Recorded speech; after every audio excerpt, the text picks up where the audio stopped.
पुरुषांना economic failure allowed आहे का? एखादी स्त्री जर इकॉनॉमिकली फेल गेली तर ती चालू शकतं, म्हणजे आत्ताच्या समाज परिस्थितीनुसार ते ओके आहे. कारण प्रायमरी जबाबदारी तिची ती नाहीच आहे ना, ती एक्स्ट्रा करते हे.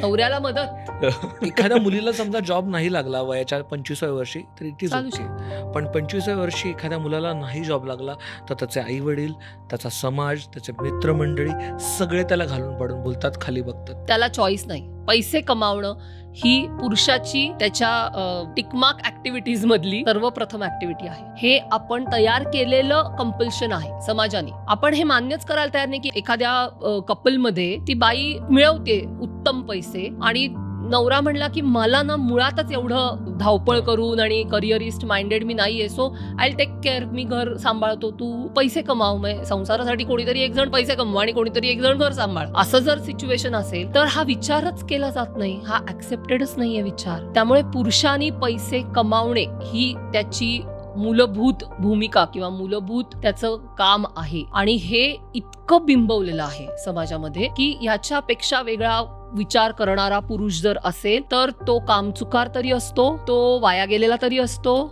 त्याच्यात तेवढं स्किल सेट्स नाहीयेत किंवा धमक नाहीये, ही सगळी लेबल लागतात. फेल्ड पुरुष आहे. फेल. पण मराठी सिनेमांमध्ये पण एखाद्या पुरुषाने सबॅटिकल घेतली आणि जर त्या घरातली स्त्री घर सांभाळतीये तर त्या पुरुषाला विलनच दाखवलं जातं, आळशी दाखवलं जातं. कोविड नंतर अनेक पुरुषांच्या नोकऱ्या गेल्या. बरोबर. तर अशा अनेक केसेस होत्या की जिथे नवऱ्याची नोकरी गेली आणि अर्थार्जनासाठी बाईनी काहीतरी स्वयंपाक करून दे किंवा गृहउद्योग छोटासा सुरू कर असं केलं आणि शी स्टार्टेड अर्निंग गुड. तर लगेच लोक कसं म्हणतात, नाही बायकोच्या जीवावर जगतो.